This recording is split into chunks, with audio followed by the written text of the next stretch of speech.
तो अभी हम लोग सस्टेनेबल डेवलपमेंट पढ़ेंगे यूनिट 5।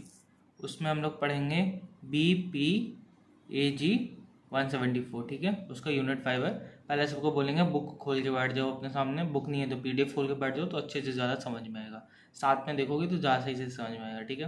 तो पहला जो सारा सब टॉपिक इसमें कवर्ड है, ठीक है। तो अब चलो जल्दी। पहला जो कंसेप्ट है वो तो concept of common global. Common global क्या होता है ना, जो सबके लिए भाई सेम है। जैसे तुम सी ले लो, अब सी से कोई किसी को बाहर कर सकता है, सी का सबके लिए कॉमन है। स्काई, आसमान सबके लिए कॉमन है। स्पेस सबके लिए कॉमन है। तो ये सब हो जाएगा एग्जाम्पल कॉमन का, ठीक है। तो ये होता है तुम्हारा ग्लोबल कॉमन, ठीक है। ग्लोबल कॉमन तो इस पे एक है सुरन जे बक, ठीक है।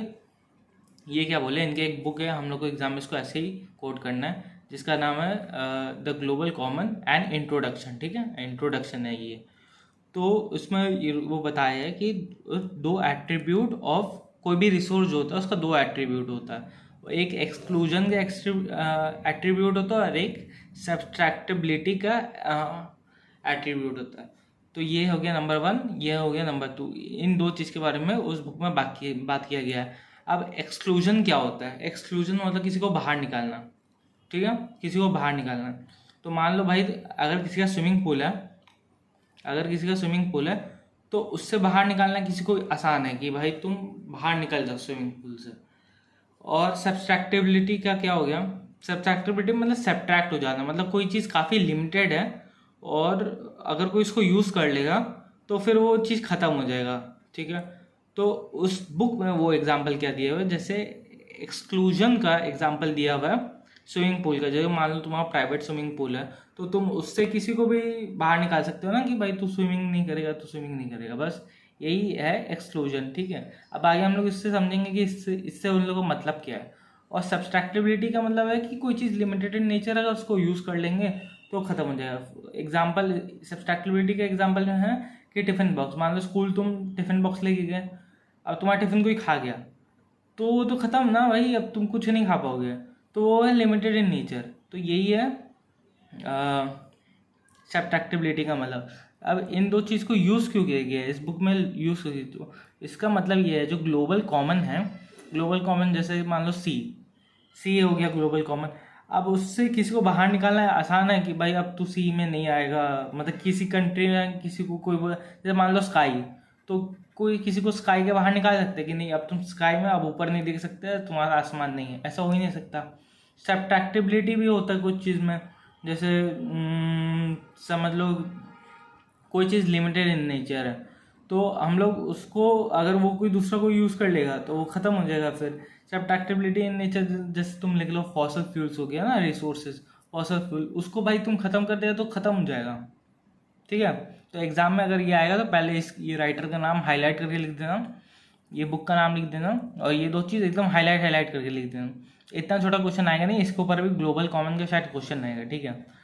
तो ये हाईलाइट कर दोगे तो टीचर उतना देखेगा नहीं, उसको देख के लगेगा कि भाई पढ़ के आया हो, ठीक है, ऊपर ऊपर से देखते हो, ठीक है। तो ग्लोबल कॉमन क्या होता है, ठीक है, a very large area that do not fall in any one jurisdiction and all nation have the access. कि भाई किसी का ज्यूरिडिक्शन ऐसा नहीं है कि सिर्फ अफ्रीका में, ऐसा नहीं है कि सिर्फ लंदन में, या ऐसा नहीं है कि सिर्फ रशिया में, वो भाई हर जगह है, ठीक है। तो वो किसी के अंदर पे पड़ता नहीं है कि जैसे कोलकाता है तो ये इंडिया के अंदर ही पड़ रहा है, वो सबके लिए अवेलेबल है। स्काई, सी सबके लिए अवेलेबल है। तो ये जो ग्लोबल कॉमन होता है और एक होता है नेशनल इंटरनेशनल कॉमन, ठीक है, ये दोनों के बीच में एक डिफरेंस होता है। जो ग्लोबल कॉमन है उसका अभी हम लोग बताए कि हर कंट्री के बाद all nation has its axis, ठीक है। और जो तुम्हारा इंटरनेशनल कॉमन हो गया वो हो सकता है कि दो या दो से ज़्यादा, टू और मोर कंट्री हैज़ इट्स एक्सेस। जैसे मान लो वर्ल्ड का मैप है तो जैसे मेडिटेरियन सी हो गया, मेडिटेरियन सी, तो जो कंट्री मेडिटेरियन सी के आस पास है वही तो उसको यूज़ कर पाएगा ना। जैसे अभी हम लोग यहाँ पे हाई और ग्लोबल कॉमन को देख लो। ग्लोबल कॉमन में हम लोग पूरा सी को, मतलब पूरा महासागर, सारा ओशन से कोई किसी को निकाल सकता है नहीं ना, और पानी तो हर जगह से हर जगह बह रहा है। तो वो हो गया हाई सी एंड ओशन हो गया सबके लिए कॉमन। और मेडिटेरियन सी का तुम समझ लो उसमें कुछ ही लोग, जो उसका नेबरिंग कंट्रीज है, जो उसको सराउंड कर रहा है, उसी के ऊपर उसका अधिकार है। जैसे स्पेन, रशिया, इटली, जैसे Greece, Turkey, Israel, Egypt, Serbia, ठीक है। तो इसमें हम लोग ये देखते हैं। फिर ग्लोबल कॉमन अब हम लोग देख लेते हैं। क्वेश्चन में आएगा कि ग्लोबल कॉमन, तो हम लोग पहले ये इस सारा बुक के टॉपिक के हिसाब से चल रहा है, बुक साथ में लिख देखो। तो ये हाईलाइट करके लिख देंगे ग्लोबल कॉमन सबके लिए इक्वल है। फिर ये लिख देंगे, और फिर ये क्या चार चीज़ कॉमन है, यही चार चीज़ सिर्फ कॉमन है, यही सिर्फ चार कॉमन है। एक है जो सी बता दे, एक अंटार्कटिका जो है नीचे सब एक कॉन्टिनेंट है, तो अंटार्कटिका सबके लिए कॉमन है। और क्या है, जो एटमॉस्फेयर है वो सबके लिए कॉमन है, और जो स्पेस है वो सबके लिए कॉमन। अंटार्कटिका एक कॉन्टिनेंट है। ये सबके लिए कॉमन क्यों है? क्योंकि ये आइस में है और यहाँ पे कोई हैबिटेट है नहीं, ठीक है। तो यहाँ जब कोई आदमी रहता ही नहीं है, जब कोई कंट्री का है नहीं, तो ये वर्ल्ड के लिए सबके लिए कॉमन है, ठीक है। तो और need for a global cooperation for sustain. अब भाई किसी का बोलेगा कि आसमान हम यूज़ करेंगे तो दिए पोल्यूटेड गैस कर रहा है, तो रिलीज, तो भाई वो तो एटमॉस्फेयर ख़राब हो जाएगा।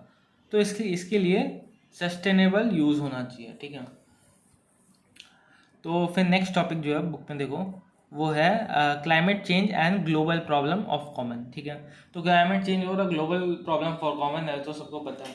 तो इसमें क्या है, तो इसमें हम लोग अभी देखेंगे क्लाइमेट चेंज की वजह से क्या हो रहा है। पहले तो टेम्परेचर राइज हो रहा है, सबको पता है कि ग्लोबल वार्मिंग के कारण टेम्परेचर, क्लाइमेट चेंज हो रहा है, ग्लोबल वार्मिंग हो रहा है, टेम्परेचर राइज हो रहा है। पहले जून के महीने में, पहले जनवरी के महीने में बहुत ठंडा था, आजकल ठंडा लगता है नहीं, आजकल स्प्रिंग लगता है वहाँ पे। तो उसको बोलते हैं हम लोग ग्लोबल कॉमन। फिर एक इसका और क्या, जो पहले आइलैंड नेशन थे, जैसे जो भी नेशन है वो छोटा छोटा आइलैंड है, तो वो लोग पानी के नीचे चला जाएगा भाई, जो है ये जो है वो पानी के नीचे चल जाएगा। कुछ कुछ कंट्री लोग ऐसा बोलते हैं कि 2050 तक जो कोलकाता सिटी है वो आधा, तुम्हारा समझ लो, ये एग्जांपल में लिख सकते हैं हम लोग कि जो ऐसा स्टैट्स दिया गया है कि 2050 तक जो कोलकाता सिटी है वो 50% फ्लड के अंदर होगा, 50% पानी के अंदर हो जाएगा, सबमर्ज हो जाएगा। ऐसा बोला गया कि मुंबई जो है वो भी पानी के नीचे चल जाएगा अगले 100 साल में, अगर क्लाइमेट चेंज इसी ट्रैजेक्टरी से, इसी तरीके से बढ़ते गया। तो फिर क्या हो रहा है इसके कारण, ये तो पानी के नीचे जा रहा है, और क्या, अनइवन रेनफॉल अनइवन हो रहा है। पहले सिर्फ मानसून के सीजन पे होता था, आजकल कभी भी हो जा रहा है, अनइवन है, वर्ल्ड में प्रॉब्लम हो रहा है। फिर अनइवन रेनफॉल के कारण क्या हो रहा है, अनइवन रेनफॉल के कारण जहाँ रेनफॉल होना चाहिए था वहाँ नहीं हो रहा है, कहीं और जाके हो जा रहा है। तो उससे क्या फ़र्क पड़ रहा है, उससे ये हो रहा है कि जहाँ होना था वहाँ हो नहीं रहा है, और जहाँ होना था वहाँ नहीं हो रहा, तो इसलिए ड्रॉट पड़ जा रहा है, सूखा हो जा रहा है। और क्या, हीट वेव, इस बार इंडिया में सबसे ज़्यादा हीट वेव हुआ है 2022 में, ठीक है। तो कुछ पिछले साल का 20 साल या 10 साल का रिकॉर्ड भी टूट गया हीट वेव के कारण। और क्या हुआ है, और क्यों हो रहा है ये भाई, जो भी ग्लोबल ग्रीन हाउस गैसेस का इमर्जन रिलीज के कारण हो रहा है, ग्रीन हाउस गैसेस का, उसके कारण हो रहा है। और इसका प्रॉब्लम क्या है कि डिफिकल्ट, अभी हम लोग देखें कि किसी को बाहर निकालना मुश्किल है, तो डिफिकल्ट टू एक्सक्लूड समवन, ठीक है। फिर नेक्स्ट जो है टॉपिक, उसमें दिया गया है कि ट्रेजेडी ऑफ कॉमन। ये जो एक टॉपिक है ऐसी, ट्रेजेडी ऑफ कॉमन, इसका मतलब है कि कॉमन होने का क्या ट्रेजेडी है, ठीक है। तो ये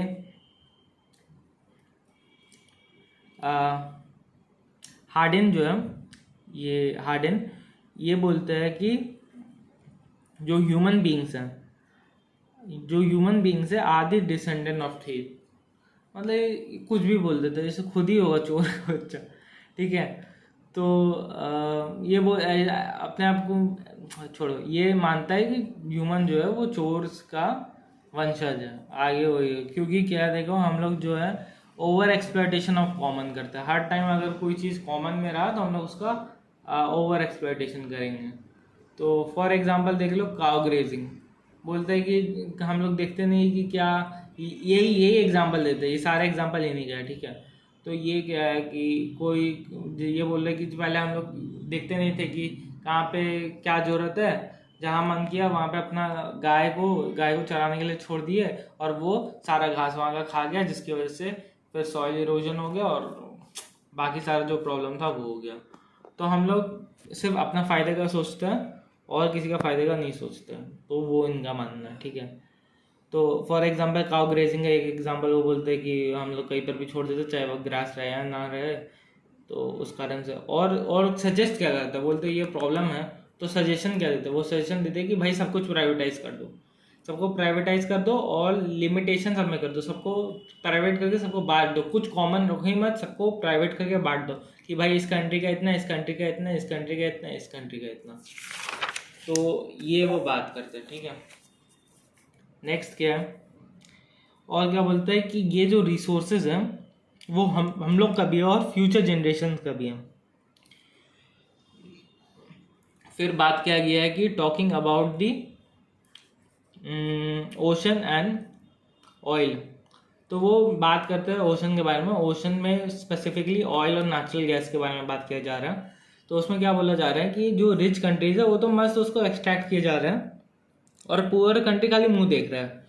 अरे भाई वो कॉमन चीज़ है, अगर ओशन कॉमन है तो उस पर सबका अधिकार है, लेकिन क्योंकि रिच कंट्री के पास ज़्यादा पैसा, वो लोग एक्सट्रैक्ट कर रहा है, उसको प्रोड्यूस कर रहा है और बेच रहा है और पैसा कमा रहा है और रिच हो रहा है।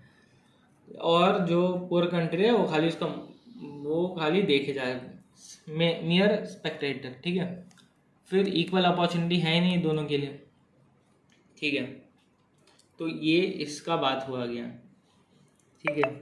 अब नेक्स्ट जो है इस पर बात किया जाएगा डिबेट क्या है इसके ऊपर डिबेट है, जैसे वो जो अभी बोला पीछे कि ह्यूमन चोर है, वो हम लोग ओवर एक्सप्लॉयटेशन करता है, तो यहाँ डिबेट में उसको काउंटर दिया गया है।